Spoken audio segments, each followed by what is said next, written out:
বন্ধুরা, আমরা প্রবাসে আসার আগে দালালদের কাছে বলি, "ভাই, আমাকে বিদেশে নিয়ে যান।" তো দালাল তখন বলে, "তুমি তো কোনো কাজ জানো না।" তখন যে আসবে সে উত্তরে বলে, "ভাই, একটা ফুলের বাগানের কাজ-টাজ দিয়েন, পলিথিন টুকানোর কাজ-মাজ দিয়েন। আমি এভাবেই চলতে পারবো।" তো বন্ধুরা, আমার মনে হয় এখন আমি সৌদি আরবে এসে যেটা দেখলাম, তো এই সম্পূর্ণ সৌদি আরব পরিষ্কার করার জন্য বাংলাদেশের লোকজন সবাই দায়িত্ব আছে। একদম সঠিক কথা বলছি কিন্তু।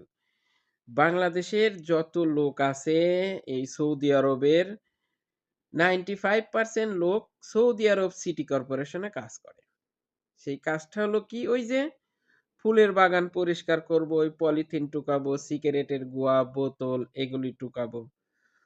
তো যখন এরা বাস্তবতার মুখোমুখি হয়, তখনই না সেটার স্বাদটা বুঝা যায় যে আসলেও ঘটনাটা কি। তো বন্ধুরা, সৌদি আরবে আসার পরে যেটা দেখলাম যে আমাদের বাংলাদেশের লোক আসলেও সৌদি আরব পরিষ্কার করার জন্য দায়িত্ব নিয়েছে এবং যখন সরাসরি এরা কাজটা করতে যায় তখন তাদের অনেক লজ্জা লাগে।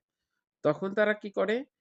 উম মুখটা এমনভাবে মুখটা বাঁধে শুধু চোখ ২ টা বের করে রাখে। সাথে কি নেয় জানেন? বড় একটা ময়লার ড্রাম নেয়।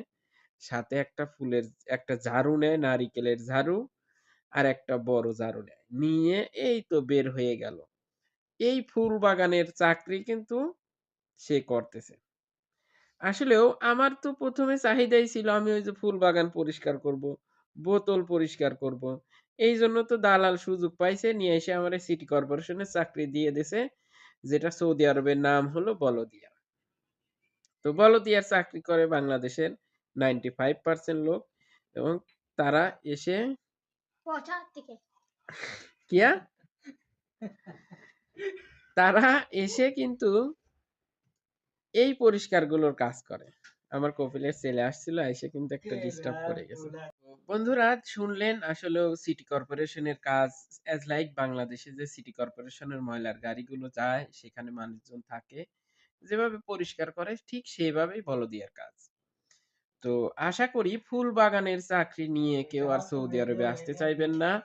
যে রাস্তায় পলিথিন পড়ে আসে সেইগুলো টুকাবো বা রাস্তার আশেপাশে যে কাজগুলো আছে সেইগুলো আমরা করব। আশা করি এই কথা আর কেউ বলে সৌদি আরবে আসবেন না। আসবেন কি বলে? আপনি দক্ষ কর্ম অর্জন করে তারপর আসবেন। নির্দিষ্ট একটা ভিসায় আসবেন। নির্দিষ্ট কাজে আসবেন। যে আমি এই কাজ জানি, আমি ওই কাজেই যাব। আমি কোনো ফুল বাগান পরিষ্কার করতে যাব না। ওকে বন্ধুরা, ভালো থাকবেন।